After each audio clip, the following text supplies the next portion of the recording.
गुरु को प्रसन्न करने से व्यक्ति भगवान कृष्ण को प्रसन्न करता है। ये पॉइंट तो था। और क्या पॉइंट हमने चर्चा किया था प्रभु जी? टॉपिक क्या था? अगर ये किताब का नाम भी याद हो तो बहुत बड़ी बात है। भगवान से श्रेष्ठ, भगवान श्री कृष्ण को सभी आचार्य भगवान के रूप में स्वीकार करते हैं। तो भगवान को भगवान के रूप में स्वीकार करना कठिन नहीं है अगर शास्त्र गुरु और साधु की बात सुनते हैं। उसके बाद कह रहे हैं कि भगवान यहाँ पे आए तो उन्होंने ऐसे भी कार्य किए जो कोई इंसान नहीं कर सकता है। और एक ये भी है कि लोग सोचते हैं कि ईश्वर से परे कुछ है, जबकि भगवान कृष्ण गीता में स्पष्ट कह रहे हैं कि उनसे परे कुछ भी नहीं है। और फिर भगवान को वाकई जो स्वीकार करना चाहता है, संबंध समझना चाहता है, वह गीता को स्वीकार करेगा। दूसरी बात, कृष्ण को प्रसन्न रखना चाहते हैं हम। अगर स्वयं सुखी होना चाहते हैं तो कृष्ण को सुखी रखना पड़ेगा, क्योंकि हम लोग उनके संग क्या टॉपिक था? सहभाजन। जैसे हाथ पेट को संतुष्ट करके ही पुष्ट रह सकता है।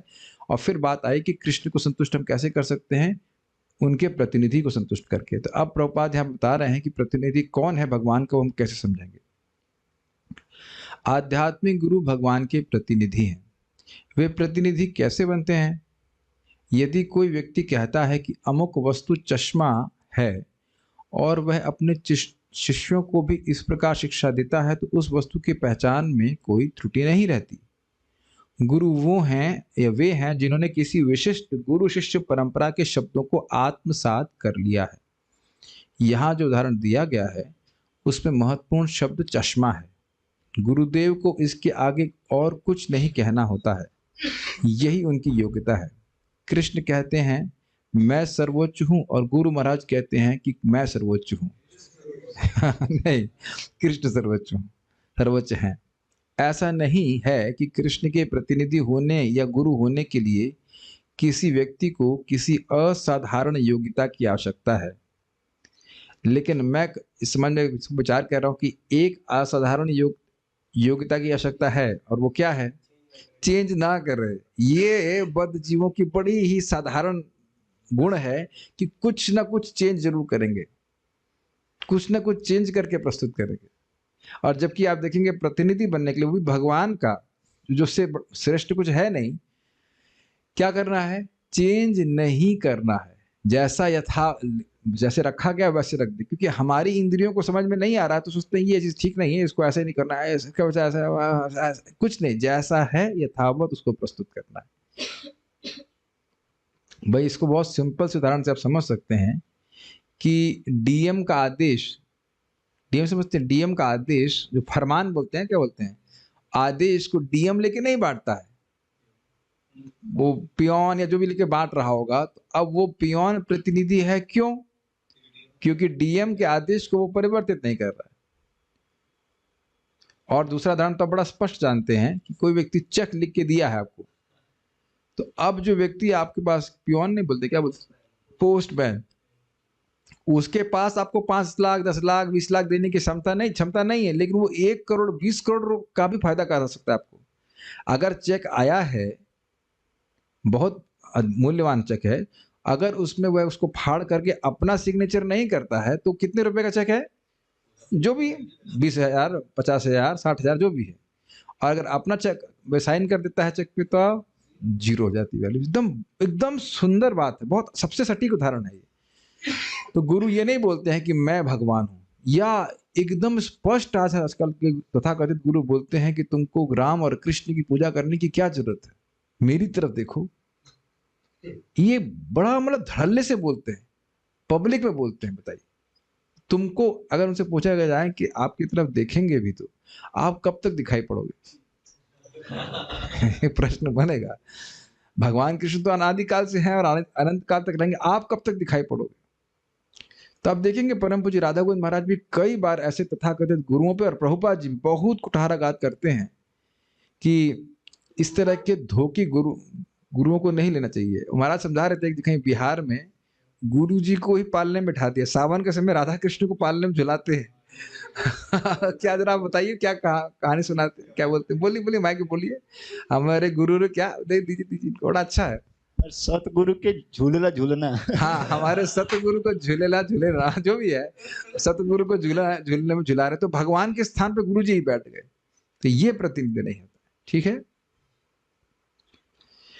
बस उसे प्रामाणिक अधिकारी से केवल उनके संदेश को यथारूप उनकी व्याख्या जोड़े बिना प्रसारित करना है। अगर आप श्रीमद् भागवतम के श्लोक को देखे हो, प्रथम स्कंद 3रा अध्याय या 4था अध्याय, 3रे अध्याय के आखिरी में बोलते हैं ना, हाँ जहां तक मुझे स्मरण आ रहा है 3रे अध्याय के आखिरी में बोलते हैं, सोहम वह श्रावयिष्यामि यथाधीतम यथामथि। वो बताते हैं, देखिएगा 3रे अध्याय के आखिरी में है कि चौथे में है, मैं समझ रहा हूँ 3रे के अध्याय के आखिरी में, भूल रहा हूँ थोड़ा सा, लेकिन हाँ भूल रहा हूँ, 3रे के आखिरी में होना चाहिए। जब सूत गोस्वामी जी कहते हैं कि मैं भागवत सुनाऊंगा, तो उससे वो पहले परंपरा का निरूपण करते हैं कि ये भागवत सबसे पहले व्यासदेव जी ने सुखदेव गोस्वामी को दी, और सुखदेव गोस्वामी ने विप्रर्षि भूरि तेजसा, वो बड़े तेजस्वी थे, 4th के लास्ट से, थर्ड का लास्ट वाला है ना। फिर उसको लगा कि उन ब्राह्मण ने सिखाई जो मेरे गुरु थे, अर्थात सुखदेव गोस्वामी जो महान शक्ति तेज से युक्त थे, उन्होंने परीक्षित महाराज को सुनाई, और परीक्षित महाराज को सुना रहे थे, मैं भी सुन रहा था। तो फिर कहते सोहम वह श्रावयिष्यामि यथाधीतम यथामति, तो जो मैंने अपने गुरु से सुना वही मैं और समझा है, वही मैं सामने प्रस्तुत कर रहा हूँ। तो यह सुनकर के अब अगला चैप्टर देखेंगे, 4थे अध्याय के पहले श्लोक में बहुत इति ब्रुवाणाम ऐसे करके श्लोक शुरू हो रहा है। तो कह रहे हैं बहुत प्रसन्न हुए शौनक आदि ऋषि की, अपने मन से कुछ नहीं बोलेंगे, जो परंपरा में ज्ञान प्राप्त किया वही प्रस्तुत करेंगे। ये बहुत महत्वपूर्ण बात है, आप कल्पना नहीं कर सकते हैं, आप किसी भी व्यक्ति को असीमित कृपा दे सकते हैं यदि परंपरा का ज्ञान दें, और नहीं तो वो घूमता रहेगा, वो ये भी बात नहीं समझ में आएगी कि भगवान कौन है। बात बहुत सिंपल लगती है, बट परंपरा से ज्ञान अगर किसी को दिया जाए तो उसको असीमित कृपा कर देंगे, वो मुक्त होकर भगवान के पास चला जाएगा। तो ये हमारा कर्तव्य है कि इसको समझें और इस ज्ञान को दूसरों को दें। देखिए कठिनाई क्या होती है कि हमको शायद खुद ही समझ में नहीं आ रहा है कि इस ज्ञान का प्रभाव क्या है, और जबकि अपने जीवन में कितना परिवर्तन देख रहे हैं। ये आश्चर्य की बात है, जीवन में हम स्वयं परिवर्तन देख रहे हैं और फिर भी सोचते हैं कि शायद ये काम नहीं करता है। वट एवर समथिंग, अगर अभी विश्वास है कि ये काम करता है तो दूसरों को देने के लिए क्यों नहीं उत्साहित होंगे। अगर ये विश्वास है कि हरे कृष्ण मंत्र से जप करके व्यक्ति भगवान के पास चला जाएगा, तो आप क्या प्लानिंग नहीं करते रहोगे कैसे लोगों को हरे कृष्ण करवाया जाए। मैं इससे पहले आगे जाऊं, थोड़ा बात मैं जरूर फिर से बोलूंगा, आज मुझे स्मरण आ रहा था, महात्मा प्रभु बता रहे थे, पर्सनल लेक्चर हुआ ना, तो बता रहे थे कि प्रभुपाद जी का ये संकल्प था कि अगर अमेरिका जाकर मुझे लोगों को शराब भी क्यों ना पिलानी पड़े और मांस भी क्यों ना खिलाना पड़े, तब भी हरे कृष्ण मंत्र में जब वो अगर करने के लिए तैयार है तो मैं करने के लिए तैयार हूँ, बिकॉज वो शुद्ध होकर के फिर वो भक्ति करने लग जाएंगे।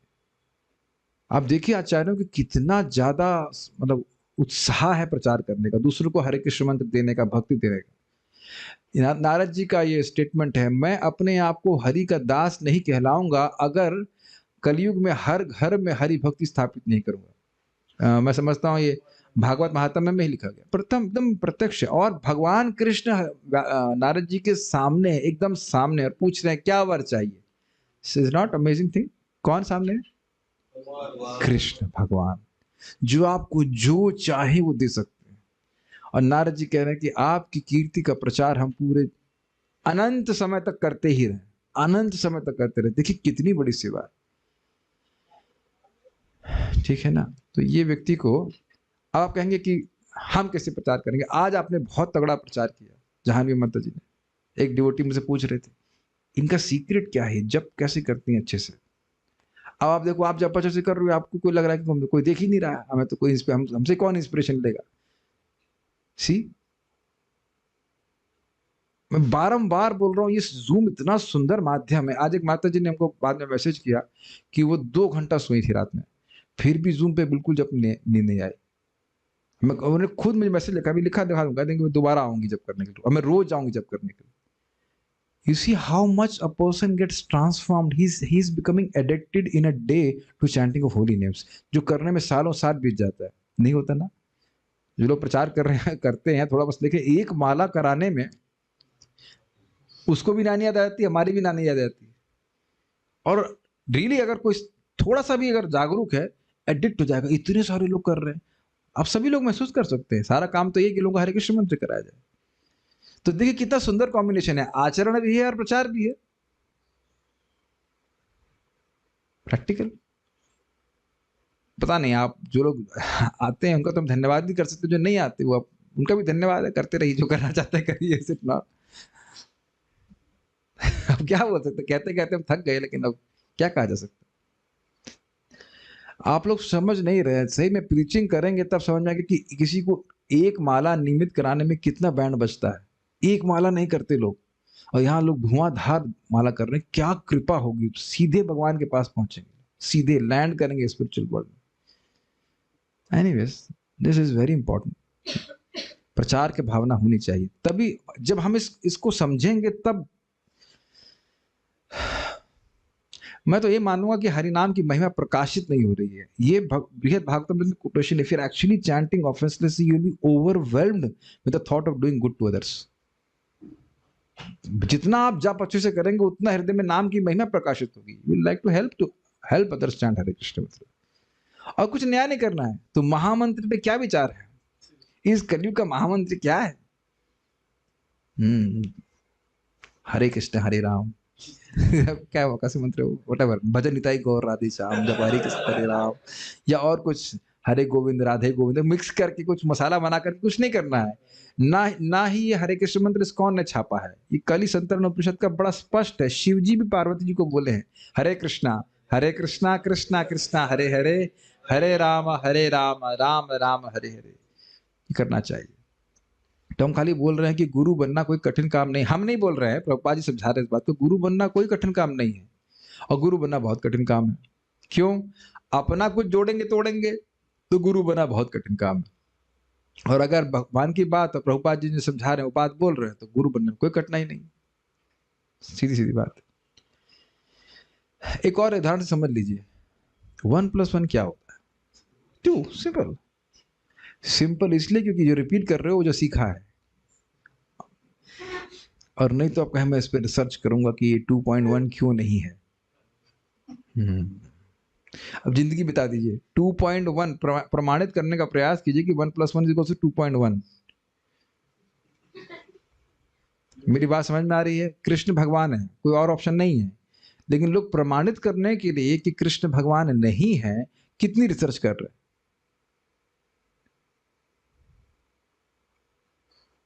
ग्रंथ के ग्रंथ छापे जा रहे हैं प्रमाणित करने के लिए कि कृष्ण भगवान नहीं है।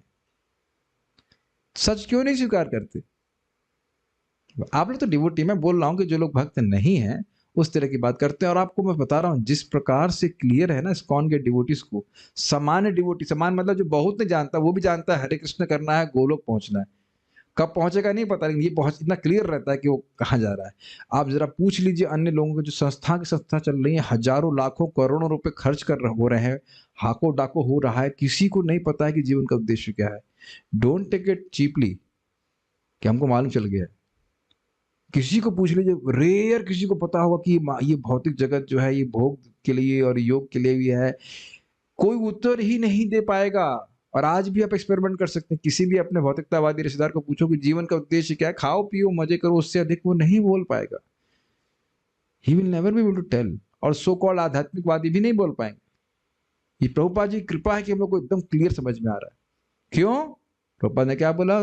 My only qualification is I did not change anything. अच्छा, अब मैं कुछ प्रश्न छोड़ रहा हूं, आप लोग उत्तर दीजिए। क्यों व्यक्ति चेंज करेगा? हम इसी पे बात कर रहे हैं कि प्रतिनिधि बनने के लिए भगवान का हमें कुछ चेंज नहीं करना होता है। तो क्यों चेंज हो जाने की, मैसेज के चेंज हो जाने की क्यों संभावना बनती है? आप लोग उत्तर दीजिए। एक माइक पे बोलिए। अपना उल्लू सीधा करना हो। हाँ, मान लीजिए उल्लू पाले हुए हैं, उनको सीधा करना, ठीक है। मतलब कुछ अपना एक कारण है अपने इंद्रिय तृप्ति, एक ही कारण नहीं है, खुद को सेंटर बनाना चाहे, ठीक है, एक हो गया। और कोई भक्त लोग बोलना चाहते, बाकी लोग बद्धवाक मुक्त मूर्त चतुर नहीं है ना। हाँ,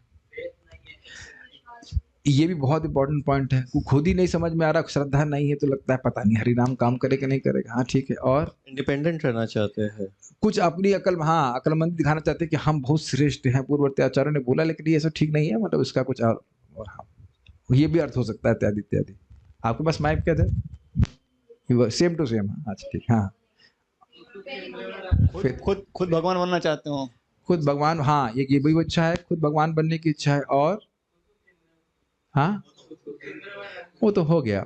मेरे मन में एक विचार आ रहा है कि उसको समझ भी नहीं आया कि बोला क्या गया है। तो जब खुद ही समझ में नहीं आया कि बोल क्या रहे हैं तो बताएँगे क्या? हाँ, वही चाइनीज़ सुना कुछ और बोलेगा वो कुछ। ये हमने कितनी बार हमने देखा। कल देखा था सब लोग क्लास दे रहे थे, तो एक बार उनको पूछा, वो माताजी प्रश्न कर रही हैं, हमने अभी सुना है कि दिन के अलग-अलग समय जब जब हम जप कर रहे होते हैं तो हाथ नाभि के पास और छाती के पास और यहाँ ऐसे रखना चाहिए। व्हाट? हमने कहा शायद लग रहा है 13वें स्कंद भागवत में ना क्या कहाँ सुन लिया आपने कि भाई जप को नाभि के पास। अब ये इस्कॉन में कहाँ से आ गया, किसने सुना दिया, हमको तो समझ में नहीं आ रहा है। कहीं प्रभुपाद जी ऐसा नहीं बोल रहे कि नाभि के पास यहाँ आप कैसे भी जप कीजिए, ऐसे ठीक है, बस सोइए मत, लेकिन टाइम चलो, पोस्चर के बारे में तो सुना है, लेकिन टाइम के अनुसार ये पोस्चर ये कहाँ से आ गया? नहीं तो हाँ, गायत्री में होता है कि ईस्ट और नॉर्थ और वेस्ट होता है, तो गायत्री की तो अलग बात है, लेकिन हरे कृष्ण मंत्र में तो ऐसा कुछ भी नहीं है। तो ये कहीं से कंकॉक्शन हुआ ना, इसमें बहुत लोग बोलते थे मजाक में बोनाफाइड कंकॉक्शन। प्रामाणिक मन की उपज। वो ऐसे बोल देंगे और शास्त्र का कोई प्रमाण नहीं। और समझिएगा बात, सामान्य लोग बड़े भोले होते हैं, स्पेशली आध्यात्मिक विषय में। लिटरली अगर आपका शब्द कहें तो अंधे होते हैं, तो उनको सही सही समझाना चाहिए। ये नहीं कि अपने मनगढ़ंत तरीके से समझाएं, बेचारा परेशान हो जाएगा, कंफ्यूज भी हो जाएगा। तो अच्छा है कि सभी लोग ठीक से समझें, उसको बस समझाएं। अच्छा, ये आप कह सकते हो कि ये मेरी समझावट है, तो दे दो ऑप्शन कि भाई अगर और कुछ उच्चतर समझावट होगी तो आप सीख सकते हो, वो तो कोई दिक्कत नहीं है। लेकिन इस तरह की बात, कोई बात बोलने से पहले सोच लेना चाहिए कि क्या शास्त्र में है, ध्यान रखना चाहिए।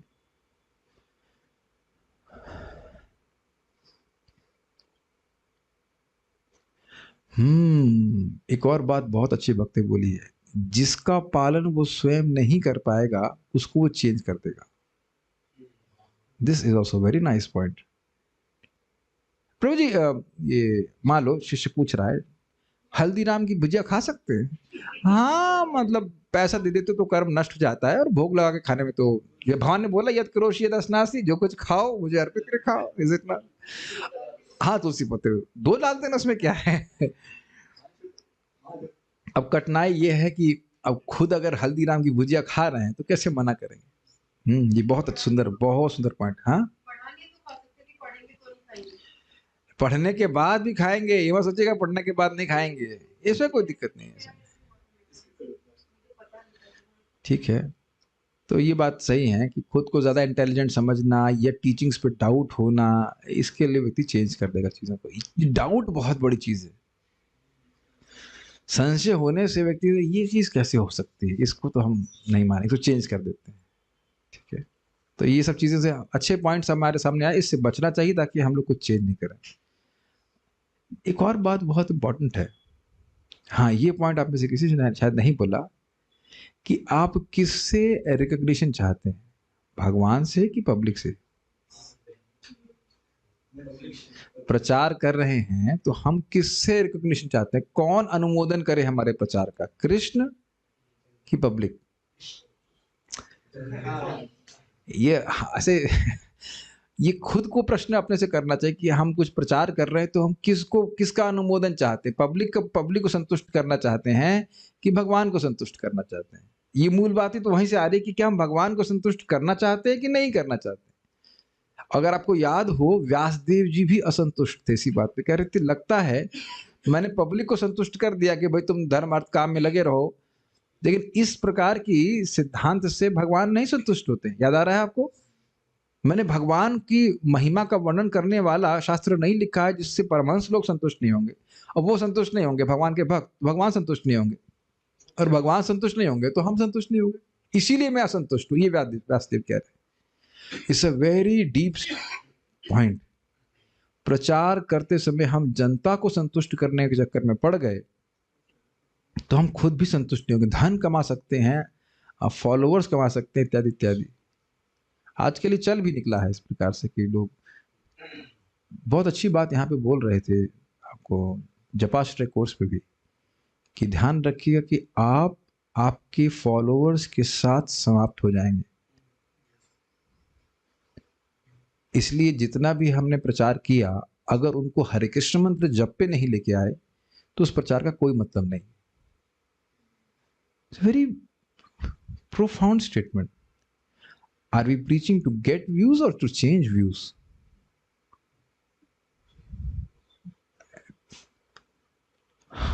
इज इट अमेजिंग चीज है कि क्या हम केवल व्यूज प्राप्त करने के लिए प्रीचिंग कर रहे हैं कि लोग हवा हवाही करें, या वाकई उनका कल्याण करने के लिए वो कर रहे हैं?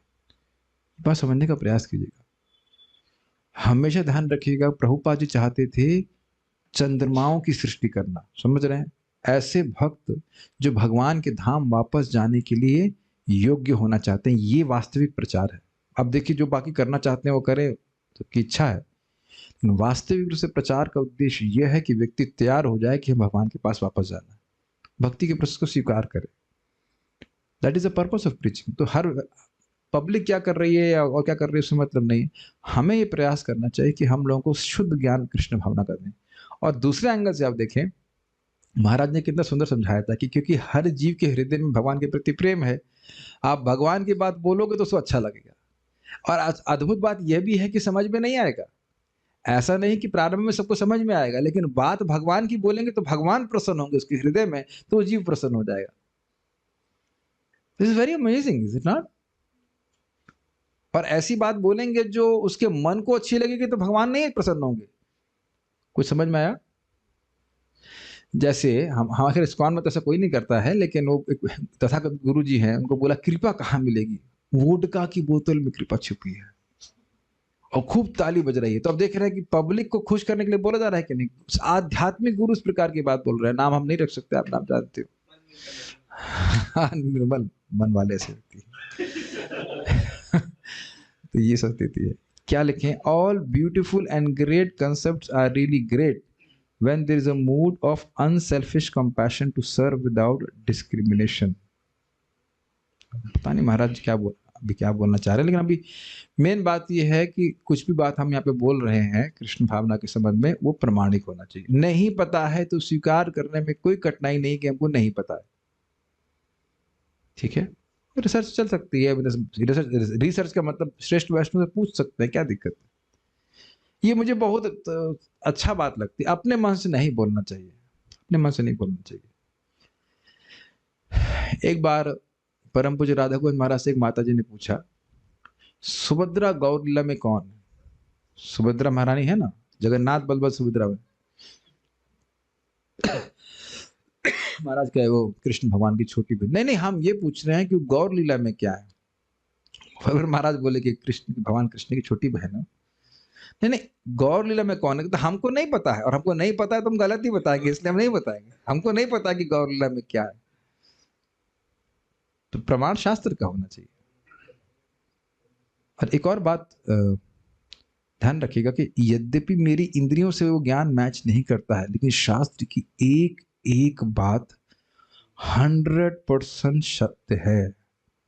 मैं फिर से बोल रहा हूं, यद्यपि वह हमारे इंद्रिय जनित ज्ञान से मैच ना करे, और कभी कभी करता भी नहीं है, या प्राय नहीं करता है, लेकिन शास्त्र श्रीमद् भागवत की एक एक बात सत्य है। अगर ये हमारे दिमाग में किसी तरह घुस गया, मजा आ जाएगा, क्योंकि फिर हमारा जीवन शास्त्र के अनुसार चलेगा। मेरी बात आप समझ रहे हैं? जन्म कोटि हंसाम अपि, एक ही नाम बोलने से करोड़ों करोड़ों जन्मों के पाप नष्ट हो गए। हम पाप नष्ट करने की बात नहीं कर रहे हैं, हम नाम की पोटेंसी की बात कर रहे हैं। एक इंडिकेशन दिया जा रहा है कि एक बार कृष्ण बोलने मात्र से इतने जन्मों के पाप नष्ट हो जा रहे हैं। और आप करोड़ों जन्मों का हिसाब लगा सकते हैं, इस जन्म के पापों का हिसाब लगा सकते हैं, नहीं गिन पाएंगे। अपने की बात कर रहा हूं मैं, दूसरों नहीं। और फिर पिछले की और पिछले की और पिछले की और पिछले की और पिछले की और पिछले जाते चले, 1 करोड़ गिन नहीं पाएंगे आप। अब भी अगर कोई व्यक्ति हरे कृष्ण मंत्र करने के लिए किसी के रिक्वेस्ट ना करे, तो यह उसकी कंजूसी है। कितना बड़ा कल्याण कर देंगे। क्या लोगों को हाथ जोड़कर आप प्रार्थना नहीं कर सकते? कम से कम एक माला जप कीजिए, 11 बार महामंत्र कीजिए। आपके सर तो ऐसे ही करते थे, नॉट? 11 बार करो, 21 बार करो, फिर धीरे धीरे करके हाथ से करो, उंगली से करो, कैसे करो। This is a mood of a devotee. ये बात फिर याद रखिएगा कि शास्त्र की बात हमारी इंद्रिय जनित ज्ञान से मैच नहीं करेगी, एटलीस्ट जब तक हम मुक्त नहीं हो जाते। लेकिन वो एक एक बात सत्य है। Should think about that. और खुद हमारा कितना उत्साह होना चाहिए साधना करने के लिए। कितने बड़े भाग्य का निर्माण हम लोग कर रहे हैं, है कि नहीं? अपना खुद का भी। जो ही इस संदेश में उस संदेश में उसकी शिक्षाएं अपराधग्रस्त हो जाती हैं। ये क्या लिखा है पिछले, हो जाती हैं, ये क्या मतलब हुआ? जो ही उस संदेश में उसकी शिक्षाएं अपराधग्रस्त हो जाती हैं, कुछ इंडिपेंडेंट था वाक्य, लेकिन इसका लिंक क्या है? जो अपने मन से मन कर मुझे लग रहा है इंग्लिश में क्या लिखा हुआ देखना पड़ेगा। ये जो व्यक्ति शास्त्रों पर अपनी मनमानी व्याख्या करता है उसका तुरंत परित्याग कर देना चाहिए। अब एक प्रश्न यह भी बन जाएगा कि हमें कैसे मालूम चले कि गुरुजी प्रामाणिक बोल रहे हैं कि नहीं बोल रहे हैं? देखिए, आपको इस्कॉन, हम तो सीधी सी बात कर रहे हैं, इस्कॉन में सुनना पड़ेगा। बाकी किसी संस्था में आप जाएंगे, ये वेरिफिकेशन का कोई मतलब नहीं, कोई तरीका ही नहीं कि गुरुजी कुछ बोल दिए तो वेरिफिकेशन हो। बड़ा स्पष्ट है, कोई भक्त बोल रहा है, क्या प्रभुपाद जी के ग्रंथों में है या फिर पूर्ववर्ती आचार्य ने कुछ बोला हो, कुछ उस तरह से बोला है क्या? और नहीं बोला है तो फिर, जैसे अभी पिछली देखिए भागवत में बात आई थी कि युधिष्ठिर महाराज ने अग्नि को अपने में स्थिर कर लिया। अब आचार्यों ने कुछ बोला नहीं तो मैंने खाली क्या बोला था आपको सामने, भाई मैं ये समझ रहा हूँ कि वानप्रस्थ जीवन में स्वीकार किया और अब ये अग्निहोत्र आदि नहीं करेंगे। अब ये मेरी अंडरस्टैंडिंग अभी तक, अगर कोई और अच्छी बात बता सकेगा तो हम उसे स्वीकार कर सकते, तो ये तो कहा जा सकता है। लेकिन सर्वस्व चाहम हृदय सन्निविष्टो, गौरांग को बता रहे थे कि मणिपुर के, पता नहीं कहीं के, मणिपुर नहीं कहीं के राजा था, नेपाल के राजा, मुझे नहीं पता कहाँ ही तो राजा था, नहीं आसाम की तरफ था शायद, वहां चाय बहुत उगती थी। अब हमको पता नहीं कहाँ था, लेकिन राजा का जो व्हाटएवर काउंसलर था, mentor, the spiritual mentor of the king, तो उसने बोला इसका बड़ा सुंदर और सीधा अर्थ है, सर्वस्व चायम हृदय सन्निविष्ट, सभी के हृदय में चाय पीने की इच्छा है। क्योंकि आसाम में चाय मिलती है बढ़िया से, तो सिंपल एक्सप्लेनेशन। हाँ, गुरुजी भी चाय पीते होंगे, तो इसलिए सर्वस्व चायम हृदय सन्निविष्ट, जो हाँ बस अपने मनगढ़ंत तरीके से कर रहे हैं। एक बार एक व्यक्ति प्रवचन कर रहे थे तो उनके मुख से बात निकली, आप हरे कृष्णा कर रहे हैं और अगर कोई भाव नहीं आ रहा है, फीलिंग्स नहीं आ रही, तो ये केवल मुख की एक्सरसाइज है, जैसे दांत को स्ट्रांग करने के लिए करते ना, कुछ भी करते हो ऐसे, तो कह रहे हैं कि ये मुख की एक्सरसाइज। हमारे बगल में ही बैठे होते उस दिन राधा कृष्ण प्रभु, बहुत वरिष्ठ भक्त हैं और परम पूज्य राधा गोविंद महाराज के शिष्य हैं, बहुत अच्छा शास्त्र जानते हैं, भक्त हैं। तो उनका रिएक्शन बड़ा मजेदार था। बड़े, ये लोग बड़े, मतलब how to say that, chill रहते हैं, कोई क्रोध नहीं किया, और मतलब ये बात कुछ हजम नहीं हुई। कोई गुस्सा नहीं किया, लेकिन अब जो प्रवक्ता बोल रहे हैं उनको कुछ नहीं पता है नाम की महिमा, अगर यही कहा जाए तो। ऐसे महाराज एक प्रवचन में बोल रहे थे कि मान लो कोई व्यक्ति बैठा है, भक्त लोग जप कर रहे हैं, कोई नया व्यक्ति आके बैठ गया, वो बोल नहीं रहा है, सुन रहा है, तो ऐसे लोगों को कुछ प्रवचन करता है या सब कह सकते हैं प्रचारक बोलते हैं, नाम नहीं बोल रहे हो ना, नरक में जाओ। अब जबकि दुर्वासा मुनि का कहते हैं यन नाम श्रुति मात्रे नाम पुमान भवति निर्मला। मैं भी इसमें एक गलत एक्सप्लेनेशन दे चुका हूं, अपनी गलती में स्वीकार कर रहा हूं। इस श्लोक को मैंने उद्धृत किया था, यन नाम श्रुति मात्रे ना पुमान भवति निर्मला, कि जिनके नाम को सुनने मात्र से व्यक्ति पवित्र हो जाता है। तो मैं एक बार मुझे याद है भरतपुर में एक्सप्लेनेशन दिया कि देखो भाई, नाम जप करने से पाप नष्ट होता है, लेकिन जब सुनते हैं तो अविद्या नष्ट होती है। सब लोग कहते हैं हाँ हाँ ये सर। बाद में अपने करेक्ट किया, हमने कहा क्या बोल दिया मैंने, बिल्कुल गलत बात है। नाम जाप करने से अविद्या, पाप, कूट, बीज सब समाप्त हो जाता है। ये नहीं कि आप सुनेंगे तो तब समाप्त होगा ना, एकदम सब समाप्त हो जाता है। गलती हो जाती है, इसको करेक्ट कर देना चाहिए। अच्छा, फिर ये श्लोक कैसे समझेंगे? देखिए, जन नाम श्रुति मात्र ने का अर्थ यह हुआ कि खुद नहीं बोल रहा है। कहीं कोई हरे कृष्णा बोल दिया तो खुद ने सुन लिया तो वह निर्मल हो जाता है, फिर खुद बोले तो कहना ही क्या, ये अर्थ है इसका। आप बोल रहे हो खुद और सुन रहे हो तो फायदा है ही। कोई दूसरा व्यक्ति हरे कृष्णा बोल दे रहा है तो भी वह निर्मल हो जाता है, वह पवित्र हो जाता है। आप इसको प्रमाण देख लीजिए, हम कल ही प्रमाण चर्चा किए थे। माया खुद बोल रही है कि आपके श्री कृष्ण नाम के संकीर्तन से, माया देवी कृष्ण नहीं बोल रही थी, हरिदास ठाकुर जी के कृष्ण के नाम उच्चारण से मैं शुद्ध हो गया, मेरा चित्त शुद्ध हो गया है। कल पढ़ा था कि नहीं पढ़ा था? और उससे पहले लखा हीरा आई थी, वह भी हरे कृष्ण नहीं बोल रही थी, हरिदास ठाकुर जी जो बोल रहे थे उसको सुनने से वह पवित्र हो गई थी। Does that make sense? तो ये श्लोक का अर्थ है। तो अगर मान लो कुछ गलती हो जाए तो स्वीकार करने में क्या दिक्कत है? इस्कॉन में एक बहुत बढ़िया बात यह है कि मान लीजिए किसी भक्त ने कुछ बोला, तो आप अन्य भक्तों से भी उसे कंफर्म कर सकते हैं। प्रभुपाद जी के ग्रंथ में है कि नहीं, या शास्त्रों में है कि नहीं, आप कर सकते हो। अन्य जगह जाकर करेंगे तो कुछ भी पता नहीं कि वो क्या बोल रहे हैं। पहली बात तो शास्त्र ही नहीं उठाते, और खुद भी शास्त्र पढ़ने का मौका नहीं दिया जाता। इसलिए देखिए, शास्त्र हम सामने रख करके बात कर रहे हैं, ठीक है। तो मनमानी तरह से व्याख्या नहीं करनी चाहिए, तुरंत उसको परित्याग कर देना चाहिए ना, ये बात हम स्वीकार नहीं करते, ऐसे गुरु को हम नहीं स्वीकार करेंगे। लेकिन इसमें खतरा और भी है। परित्याग करने से पहले ये देखना भी चाहिए कि हमारी अंडरस्टैंडिंग कितनी है।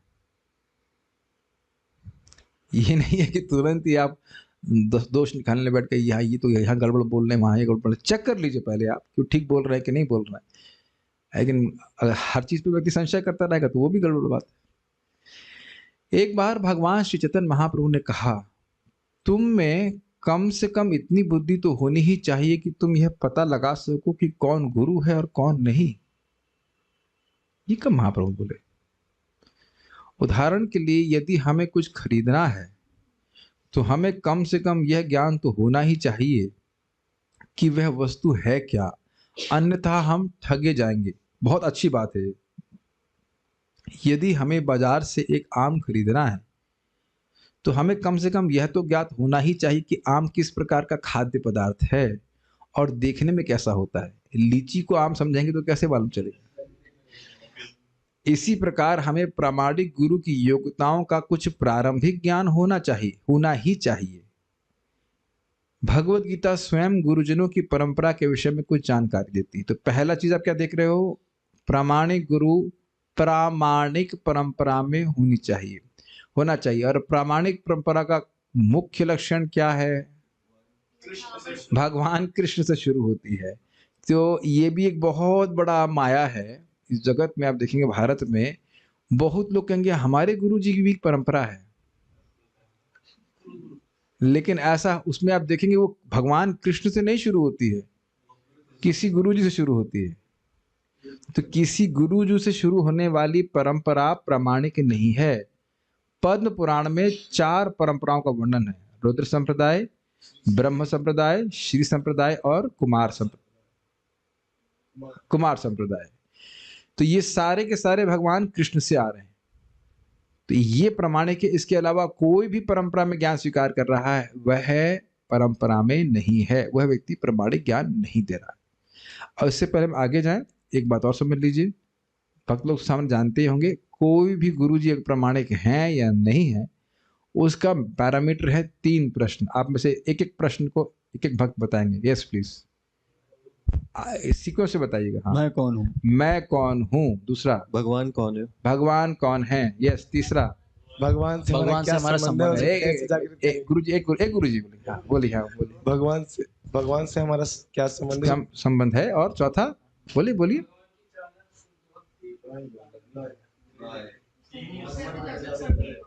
भगवान से अपने संबंध को हम कैसे जागृत कर सकते हैं? जिनको नहीं पता है वह कृपया इसको नोट कीजिएगा कि कोई भी गुरु अगर प्रमाणिक है तो इसे लिटमस टेस्ट कहा जाता है। उसे पूछ लीजिए कि हम कौन हैं, बच जाएगा वो। पहला विकेट बचा लेगा वो कि भाई हम आत्मा है, मान लो बता दिया उसने। फिर दूसरा विकेट में तो पक्का बोल्ड होगा कि हम हैं कौन, और भगवान कौन है। तुम ही भगवान हो, सब भगवान है। काफी संभावना है कि यही उत्तर प्राप्त हो। जिसको तुम मान लो बेटा वही भगवान है। इसमें कोई खास नहीं, इसमें जो चॉइस नहीं, इसमें बहुत चॉइस है। संकीर्ण तो हम वैष्णव लोग हैं जो भगवान कृष्ण को भगवान, लोग बड़े संकीर्ण है। इस्कॉन वाले संकीर्ण समझे, नैरो माइंडेड।